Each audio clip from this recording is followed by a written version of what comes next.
Hola, queridas hermanas.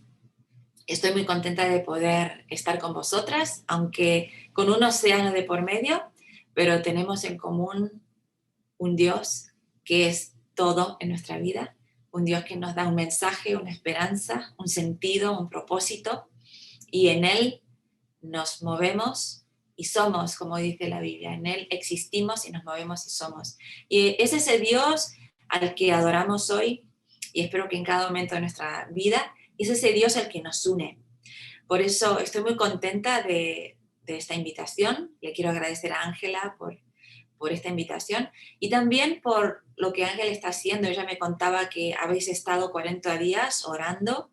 Me encantó la iniciativa de encontrar un momento en el medio de nuestra vida tan agitada para estar juntas y para uniros en oración. Y me ha comentado Ángela también que habéis estado leyendo juntas la Biblia. Y hoy me gustaría, a petición de ella, me gustaría reflexionar algunos momentos con vosotras en el tema de las emociones en la adoración. Las emociones en la adoración. Y la adoración, dentro de la adoración también vamos a hablar un poquito de la música. Si tenéis vuestra Biblia cerca, me gustaría mucho que la pudierais utilizar, porque vamos a estar leyendo algunos versículos juntas. Y me gustaría empezar con Romanos 12, versículos 12 y 13. Romanos 12, capítulo 12, versículos 12 y 13. Yo voy a leer de la Reina Valera 1960, pero por supuesto que cada uno lea en su versión. Dice así: gozosos en la esperanza, sufridos en la tribulación y constantes en la oración, compartiendo para las necesidades de los santos, practicando la hospitalidad. Bendecid a los que os persiguen, bendecid y no maldigáis. Me voy a centrar en el versículo 12. Alegres en la esperanza, sufridas en la tribulación, constantes en la oración. Y lo voy a parafrasear otra vez. Alegres en la esperanza, sufridas en el medio de los problemas, en el medio de una pandemia, sufridas cuando perdemos familia y cuando no podemos estar cerca de ellos, sufridas cuando los papeles llevan tiempo y no salen y tenemos inestabilidad, sufridas cuando sufrimos discriminación por ser mujeres, por ser extranjeras, por nuestra edad, por nuestra apariencia, sufridas cuando no encontramos en la iglesia o en los amigos o en la familia lo que nuestro corazón necesita y nos sentimos solas, nos sentimos abandonadas, nos sentimos desprotegidas. Sufridas cuando las relaciones con la familia, nuestro esposo, nuestros hijos, nuestra suegra, nuestros tíos, nuestros hermanos, no van bien. Sufridas cuando nuestra salud tiene problemas y ya no tenemos la fortaleza y no tenemos la fuerza de antes y nos falla la salud. Constantes en la oración. Me gustan mucho estas tres frases de Pablo, porque Pablo habla de actitudes que nosotros podemos tener en el medio de lo que nos esté pasando en esta vida. Y Pablo es una buena persona para hablarnos de eso, porque Pablo sabe que a pesar de estar en una cárcel, sin agua corriente, sin un baño, sin comida caliente, pasando frío, él ya viejito, él es capaz de decirnos que agradezcamos a Dios en todo, en todo.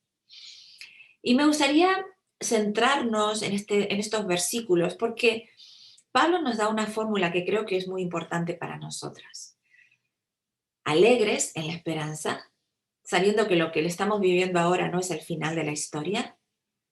Sufridas en la tribulación, habiendo decidido que vamos a pasar por problemas con una actitud sufridora, sabiendo que vamos a salir de allí. constantes en la oración, porque vamos a salir de allí, no por nuestras fuerzas, pero por la fuerza del Señor Jesús, que nos dice que todo lo podemos en Él, porque Él nos da las fuerzas. Constantes en la oración, porque sabemos que la oración es esa llave que abre las puertas del cielo. Sabemos que la oración es la forma de comunicarnos con nuestro mejor amigo Jesús. Sabemos que la oración es algo que Él nos pide que hagamos. Sabemos que la oración es algo que Jesús mismo hizo. Y Jesús también en momentos de angustia, antes de la cruz, oró, Padre, que pase de mí esta copa. Pero si no es esa tu voluntad, que se haga tu voluntad y no la mía. La oración no le libró a Jesús de la cruz, pero le dio las fuerzas para pasar por la cruz, para morir por ti y por mí, y para vencer. Por eso es tan importante, creo, reflexionar en que Dios quiere que nosotros seamos constantes en la oración. Y cuando Ángela, me comentó que quería que habláramos y reflexionáramos un poco sobre el papel de la música y las emociones en nuestra vida y en la adoración, me pareció muy, muy importante para este momento en el que estamos viviendo. Me gustaría empezar por definir qué es emoción. La palabra emoción, nos dice el diccionario, que deriva del latín emotio, que significa movimiento o impulso. Las emociones nos mueven. Las emociones tienen que ver con algo que se mueve dentro de nosotros. Son reacciones de nuestro cuerpo y de nuestra mente que representan modos de responder a percepciones, como por ejemplo un objeto, una persona, un lugar. Es decir, las emociones son respuestas que nosotros damos a algo que percibimos. Algunos ejemplos de emociones son alegría, tristeza, el miedo, la ira. Mientras las emociones están asociadas a la reacción de nuestro cuerpo, los sentimientos tienen que ver con cómo nosotros procesamos esas oraciones. Entonces, esas emociones. La emoción sucede primero, es decir, yo recibo una noticia, una mala noticia, y entonces reacciono con tristeza. Y en ese momento siento tristeza. Es decir, la emoción el sentimiento son los mismos. Pero después proceso esa tristeza y convierto la emoción en otra cosa. Por ejemplo, pienso, bueno, esto me hace muy triste, pero voy a enfrentar esto con fuerza, voy a pedir consejo, voy a pedir ayuda y voy a sobreponerme a este dolor y voy a buscar una solución. Entonces, hago ejercicio físico, escucho música, busco una manera de descargar toda esa energía negativa y proceso mi emoción y ahora elijo sentir de una manera. No siempre podemos elegir sentir de una manera, a veces podemos elegir el sentimiento y otras veces no, pero en todo caso, lo que siento es el proceso de esa emoción. ¿Tiene la Biblia ejemplos de emoción? Por supuesto que sí. ¿Las emociones juegan un papel en la adoración? Por supuesto que sí. Me gustaría, antes de seguir, recordar qué es la adoración. En la Biblia, la palabra adoración significa venir ante Dios con todo lo que somos y en una actitud de humildad, sabiendo que Dios es más grande que yo. Por eso, en Israel, cuando se adora, normalmente la frente se inclina hasta el suelo. Hay muchas formas de adorar. Saltar de alegría, tirarse al suelo, estar de rodillas. Hay diferentes expresiones de oración en la Biblia, tanto en el Antiguo como en el Nuevo Testamento. Pero adorar o adoración significa siempre lo mismo. Es venir ante Dios, ante alguien que es más grande que yo, con una actitud de reverencia, de humildad, sabiendo que Él es el creador y yo soy la criatura, sabiendo que Él es grande y yo soy pequeña. Cuando vamos a los salmos, que son oraciones cantadas, esto es importante recordar, porque los salmos hay que entenderlos como expresiones de personas, sobre todo David, que escribió la mayor parte, pero hay muchos otros autores, como los hijos de Coré, Salomón, Moisés, Asaf y otros autores, escriben lo que sienten delante de Dios. Entonces hay muchas emociones en los salmos. Los salmos también tienen una parte más objetiva, hablan de la verdad de Dios. Me gustaría daros algunos ejemplos. Si tenéis ahí con vosotras vuestras Biblias, el Salmo 84, que es un salmo escrito por los hijos de Coré. Vamos a leer el versículo 2, la segunda parte, que dice: con todo mi ser, mi cuerpo y mi alma, gritaré con alegría al Dios viviente. Me encanta este versículo. Con todo mi ser, mi cuerpo y mi alma, gritaré con alegría al Dios viviente. Cuando los salmistas se expresan delante de Dios, no se dejan nada. Dejan que el alma, el cuerpo, todo lo que ellos son, se exprese delante de Dios. David en el Salmo 104 y el Salmo 105 también lo expresa, perdón, 103 y 104 también lo expresa, que todo lo que yo soy te alabe, Señor. Es decir, mis emociones también, porque tú me has creado con emociones y con sentimientos. Entonces, no está mal tener emociones y tener sentimientos. No está mal traer delante de Dios esas emociones y esos sentimientos. Vamos a ver otro ejemplo. Salmos 43, versículo 4, dice, vamos a leer 3 y 4 para tener un poquito más de contexto. Envía tu luz y tu verdad, que ellas me guíen, que me lleven a tu monte santo, al lugar donde vives. Allí iré al altar de Dios, a Dios mismo, la fuente de toda mi alegría. Dios es la fuente de toda mi alegría. La alegría es una emoción, es un sentimiento también. Entonces el salmista dice a Dios, pidiéndole que le salve de una situación, dice, voy a ir a ti, Dios, porque tú eres la fuente de mi alegría. ¿Sabéis que yo he contado en los 150 salmos, se repiten 79 veces las palabras alegría o gozo?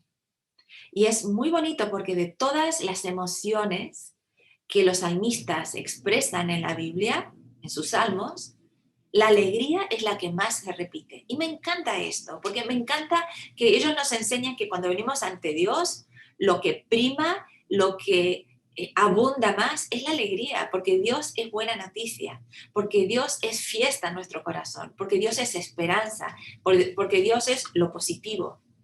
Aunque en los salmos también hay emociones negativas. Los salmistas, sobre todo David, que fue perseguido por Saúl tantos años y que tuvo tantos problemas en manos de sus enemigos, él nos habla de frustración, de angustia, de ansiedad, de ira, de enojo.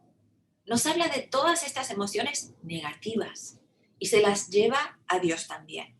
Uno de los salmos más impresionantes y más oscuros de todo el libro de los salmos y de toda la Biblia es el Salmo 88, también escrito por los hijos de Coré.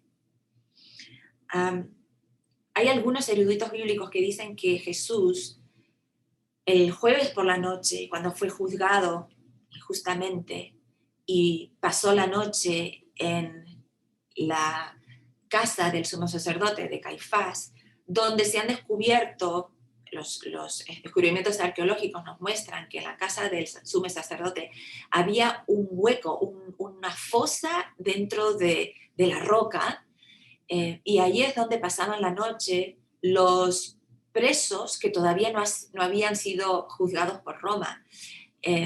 Y se piensa que Jesús pasó la noche allí, en ese foso. No está corroborado esto por la Biblia, esto es lo que algunos eruditos bíblicos piensan.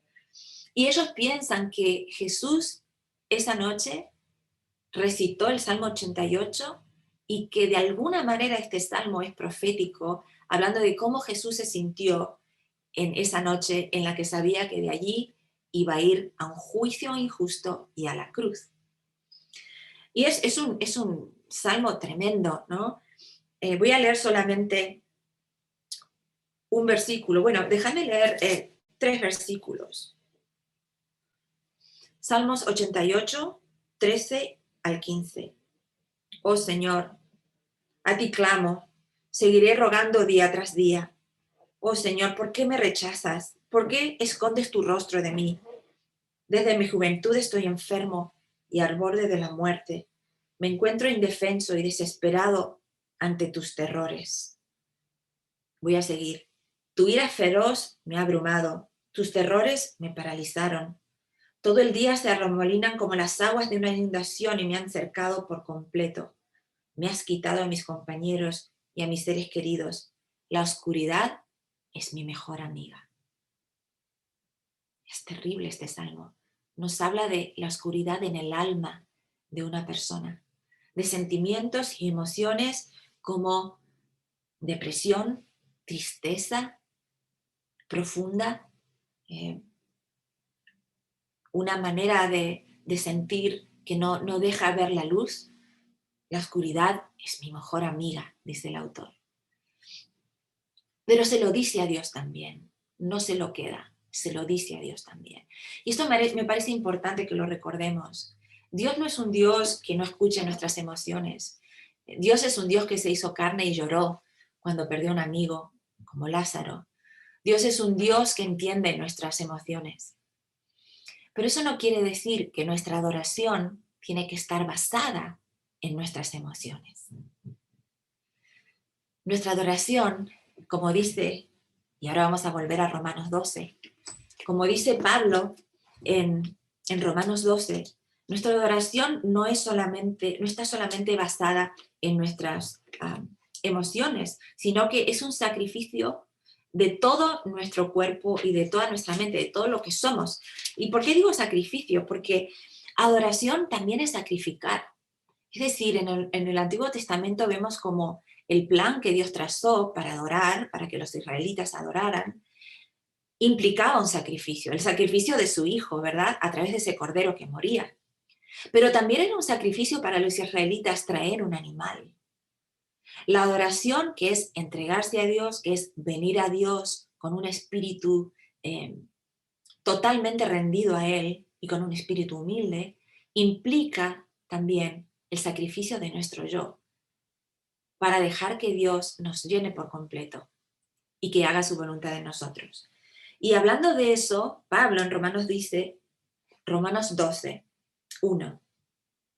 Por lo tanto, amados hermanos, les ruego que entreguen su cuerpo a Dios por todo lo que Él ha hecho a favor de ustedes, que sea un sacrificio vivo y santo, la clase de sacrificio que a Él le agrada. Esta es la verdadera forma de adorarlo. ¿Cuál es la verdadera forma de adorar a Dios? A lo que Pablo se está refiriendo aquí es que le está diciendo a los romanos, ya no necesitáis traer un cordero. Y por supuesto que también se lo dice a los judíos. Ya no necesitáis traer un cordero para sacrificar, porque Jesús, el Hijo de Dios, ha muerto por nosotros, por todos nosotros. Por lo tanto, ahora lo que necesitamos entregar ya no es un cordero, sino a nosotros mismos, en el altar de la adoración. Nos necesitamos entregar a nosotros para que el Cordero de Dios, Jesús, quien murió por nosotros, pueda vivir en nosotros. Vivimos en Jesús. Y esa es la verdadera forma de adorarlo, entregándonos nosotros. Y me parece importante esto porque a veces, en esta cultura contemporánea en la que vivimos, se habla mucho de que tenemos que sentir a Dios, tenemos que sentir a Dios. Y ahora voy a hablar un poquito de la música. La música, por supuesto, que es para sentir. Es algo que nos comunica emociones y que conecta con nuestras emociones. Alegría, nostalgia, ganas de bailar, ganas de llorar. Todo eso comunica la música. Puede ser un lenguaje muy poderoso en nuestra vida. La música también nos puede ayudar a memorizar algunos cantos o versos. La música también nos puede sacar de sentimientos depresivos, nos puede ayudar a tener más equilibrio en nuestro estado de ánimo. Tiene mucho poder sobre nosotros la música. ¿Cómo podemos usar la música en la adoración? Bien, una de las particularidades del pueblo adventista es que desde el principio, cuando nosotros surgimos como movimiento en el siglo XVIII, ¿verdad? Principios del siglo XIX, perdón, mediados del siglo XIX, la cultura predominante aquí en los Estados Unidos, que es donde surge el adventismo, es la era victoriana. Una era en la que hay diferentes características, pero sobre todo me gustaría destacar que el metodismo es la denominación cristiana más exitosa de la época. Tiene miles y miles de seguidores y nuestra hermana White, a quien tanto queremos, una de las fundadoras del movimiento adventista, ella es metodista y se bautiza en la iglesia adventista dentro de un contexto en el que el metodismo era, digamos, la denominación predominante. Y en 1901 hubo una experiencia aquí en Estados Unidos, en la ciudad de Muncie, en el estado de Indiana, en el que algunos pastores adventistas empezaron a predicar una doctrina falsa llamada la carne santificada. Si queréis leer más sobre este movimiento, lo vais a encontrar en mensajes selectos, tomo 2, mensajes selectos, tomo 2. Podéis buscar el movimiento de Indiana o la carne santificada. ¿En qué consistía este movimiento? Consistía en que los pastores estaban predicando que el Espíritu Santo actuaba en la gente de tal manera que había que caerse al suelo, perder el conocimiento, y mientras tanto había una música que sonaba muy fuerte, había muchos instrumentos muy ruidosos y los directores de canto cantaban una y otra vez, repitiendo y repitiendo y repitiendo, hasta que la gente ya se volvía un poco histérica y se caían al suelo. Cuando se caían al suelo, los llevaban a la plataforma, seguían cantando y repitiendo y cada vez más fuerte, cada vez más aturdida la gente, hasta que ellos abrían los ojos. Cuando abrían los ojos, se decía que habían pasado por la experiencia del Getsemaní y su carne estaba santificada, lo que quiere decir que ya no pecaban. A partir de esa experiencia ya no volvían a pecar.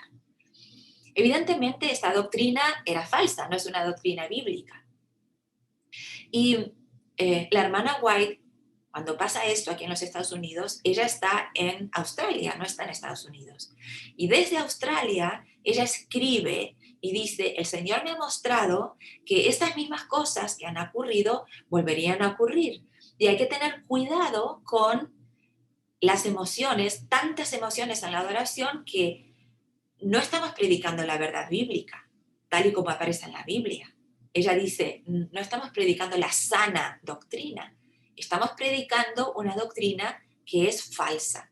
Y la adoración que se está produciendo es falsa, tan falsa como la doctrina. Y esto es muy importante. ¿Por qué? Porque la música cristiana comunica, transmite la verdad de Dios, la verdad cristiana, la verdad de la Biblia. Cuando la verdad es equilibrada, la música va a ser también equilibrada. Pero cuando la verdad es, yo diría que adulterada, es falsa, entonces la música también va a transmitir esa falsedad. ¿Y cuál es esa falsedad de la que hablamos? Cuando nosotros adoramos al Dios verdadero, al Dios de la Biblia. Y es ese Dios el que tiene que formar nuestros pensamientos, nuestras actitudes, y es el que tiene que darle forma a nuestras emociones en la adoración. Y esto me parece muy importante. Es decir, dijimos que las emociones son la forma en la que nuestro cuerpo, nuestra mente reaccionan frente a algo que nos pasa. Vemos algo y entonces sentimos algo. Escuchamos algo y entonces hay una emoción que nace de eso. Es nuestra respuesta. Cuando venimos delante de Dios, nuestras emociones hemos también de ponerlas sujetas al Espíritu Santo. ¿Por qué digo esto? Porque si solo nos llevamos por nuestras emociones y damos rienda suelta a lo que sentimos, podemos acabar como estas personas en Indiana que se fueron a un extremo de la emoción, se caían al suelo, empezaban a gritar, repetían, manipulando a la gente para que actuara de una manera. Eso no viene de Dios. Dios no manipula. Ellen White, cuando escribe esto, dice, no es el Espíritu Santo el que está guiando estas respuestas. No es el Espíritu Santo, es otro espíritu. Y nosotros sabemos que en el mundo espiritual no hay una zona neutral. Jesús dice, el que no está conmigo está contra mí. Si no es el Espíritu de Dios, es el espíritu del enemigo de Dios. Por eso es tan importante que cuando venimos a Dios en oración le pidamos al Espíritu Santo que modele nuestras emociones, que santifique nuestras emociones, que nos ayude a reaccionar como Él quiere que nosotros reaccionemos. Si nuestra vida está fundamentada en la palabra de Dios, en quién es Jesús, y si le pedimos al Espíritu Santo que nos ayude a interpretar su palabra con el Espíritu Santo, entonces sabremos que nuestra adoración es verdadera. Jesús dice en Juan 4, 23 y 24, el Padre busca adoradores que le adoren en espíritu y en verdad. Es nuestro espíritu, el espíritu humano, el que tiene que conectar con el espíritu divino para que haya una adoración verdadera. Y os voy a pedir que me acompañéis en Romanos 8, otra vez, en el capítulo 8, versículos 25 al 28. Dice,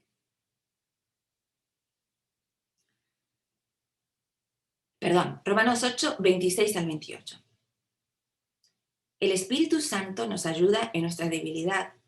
Por ejemplo, nosotros no sabemos qué quiere Dios que le pidamos en oración, pero el Espíritu Santo ora por nosotros con gemidos que no pueden expresarse con palabras. Y el Padre, quien conoce cada corazón, sabe lo que el Espíritu dice, porque el Espíritu intercede por nosotros, los creyentes, en armonía con la voluntad de Dios. ¡Ay, qué hermoso esto! Nuestro corazón, que sabemos que de nuestro corazón no nos podemos fiar mucho, porque es muy volátil, es muy condicional, va y viene, hoy estamos arriba, mañana estamos abajo. El Espíritu Santo conoce nuestro corazón y sabe traducir nuestro corazón cuando nosotras ni siquiera sabemos bien lo que debemos pedir. Pero el Espíritu sí nos conoce. Y cuando nosotros venimos a Dios, aunque a veces no sepamos ni lo que decir, el Espíritu toma nuestro corazón, los deseos de nuestro corazón, las peticiones de nuestro corazón, y las presenta delante del Padre, intercediendo por nosotros y traduciendo por nosotros. Me parece algo tan hermoso eso. Y quisiera acabar diciendo que cuando María Magdalena derrama su corazón a los pies de Jesús, cuando se abraza a los pies de Jesús, cuando derrama ese perfume costoso a los pies de Jesús, cuando seca a los pies de Jesús con su propio pelo, cuando llora delante de Jesús, María Magdalena está haciendo un despliegue de emociones. Está llorando, está ungiendo a Jesús. Para ella lo que está haciendo es sumamente reverente y solemne. Pero Judas y Simón, que la ven, no la ven desde un corazón espiritual entregado a Dios. La ven desde un corazón carnal Y Romanos 8 también nos habla de eso, Romanos 6, 7 y 8, de el hombre espiritual y el hombre carnal. El hombre carnal que ve a través de sus sentidos. Y que cuando ve a una mujer judía en el siglo I desplegar su pelo, mostrarlo delante de los hombres, llorar y acercarse a Jesús, besar los pies de Jesús, ellos ven en eso un acto sensual. Y la hermana White nos dice que Simón fue el que inició a María en la prostitución, aunque era un pariente de ella. Y María, que había tenido una vida difícil, una mujer que nos dicen muchos eruditos bíblicos que posiblemente fue abusada y que desarrolló un sentimiento de culpa patológico, enfermizo, se sentía culpable por lo que le habían hecho y cayó más y más en la culpa y terminó siendo una prostituta que no tenía respeto por ella misma. Cuando Jesús la mira a los ojos y no la condena, la salva, resucita a su hermano, le devuelve la alegría y la esperanza, entonces cuando Jesús dice que va a morir, María le escucha y se aferra a Jesús y lo unge y llora. Y hay una frase hermosa en el deseado de todas las gentes, página 562, en la que Ellen White dice: María no sabía bien por qué estaba ungiendo a Jesús, pero el Espíritu Santo la había impulsado a hacer lo que ella estaba haciendo. Y cuando Judas y Simón le dijeron: ¿pero por qué está haciendo eso? Está derrochando. Oh, si Jesús supiera quién es esta mujer, no dejaría que lo toque. Ella no supo qué responder, porque ella bien no sabía por qué estaba haciendo lo que estaba haciendo, pero el Espíritu Santo la había impulsado. Esas emociones que estaba desplegando María, esas lágrimas, esa profunda emoción de entrega a Jesús, eran el fruto del Espíritu Santo en su vida. No era un acto sensual.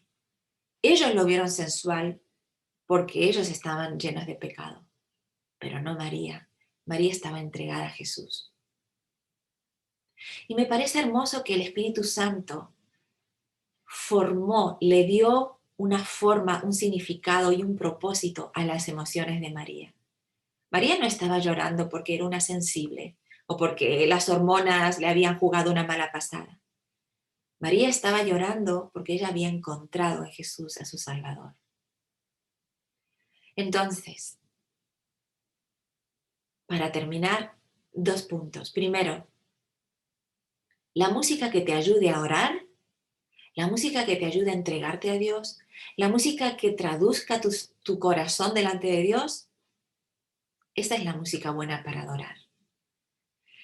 Recuerda que nuestra salvación no se basa en emociones o sentimientos, se basa en quién es Dios, se basa en lo que Él ha hecho por nosotros, se basa en sus promesas. Y lo último que me gustaría compartir contigo es unos versículos maravillosos de Apocalipsis 14, si que me quieres acompañar. Apocalipsis 14, 1 al 4. Luego vi al Cordero de pie sobre el monte Sión, y con él había 144,000 que tenían el nombre del Cordero y el de su Padre escrito en la frente. Y oí un sonido que venía del cielo, era como un rugido de grandes olas del mar o el retumbar de fuertes truenos. Parecía el sonido de muchos arpistas tocando juntos. Viene Jesús con mucho sonido. Esta vez no viene como un silbido apacible, viene como un concierto de muchos decibelios, con muchísimo sonido, un estruendo, dice la Biblia.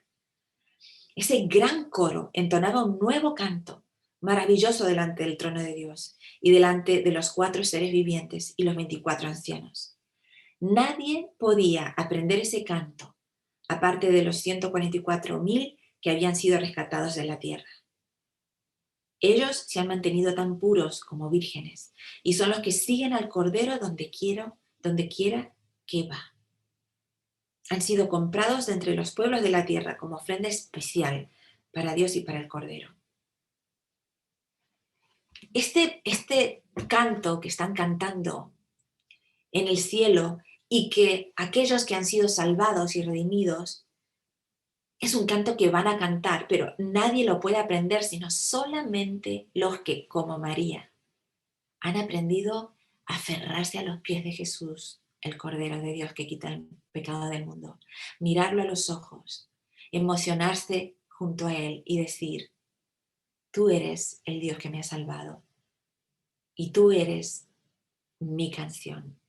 Tú eres mi canción más hermosa. Por eso cuando te veo cara a cara, te reconozco, yo sé quién eres. Y sé este canto porque tú eres mi canto, tú eres mi canción. Hay algo hermoso que me encanta de la Biblia y es que la primera canción congregacional se encuentra en Éxodo 15 y habla de lo que hizo Jesús lo que hizo Dios, ¿no? Cuando abrió el mar rojo y entonces Moisés y María cantan la canción de victoria que dice, tú eres mi canción y mi victoria. Le dicen a Dios, tú eres mi canción y mi victoria. Y sabéis que Miriam con las mujeres de Israel danzan a son de la pandereta y cantan, tú eres mi canción y mi victoria, ¿no? Y el canto sigue, es más largo que eso, pero qué hermoso ese canto, tú eres Jesús, tú eres Padre, tú eres Espíritu Santo, tú eres mi canción. Y ahora llegamos al final de la Biblia y hay otro canto, y tiene muchos elementos en común con el primer canto. Hay un mar de vidrio, hay un coro de redimidos que ha recibido la victoria de parte de Dios y que están cantando el canto del Moisés, es decir, el canto de Éxodo 15, el canto de la victoria. Tú eres mi canción.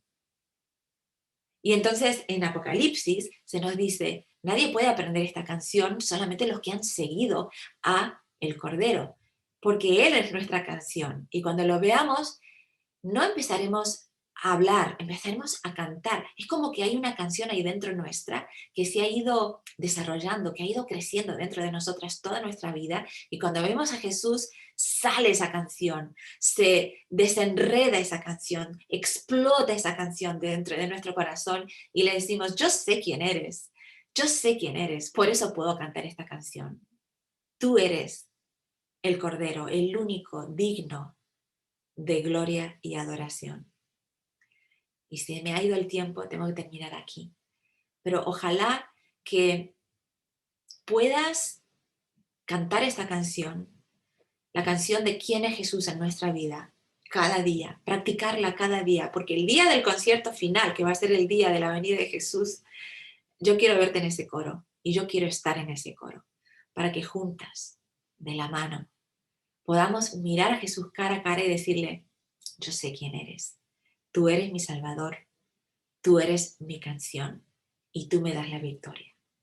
Así que, queridas amigas, esta semana que empezamos de la mano de Jesús, ojalá que nos encuentre gozosas en la esperanza, sufridas en la tribulación y constantes en la oración, hasta el día en que Jesús venga y podamos hablar con Él cara a cara.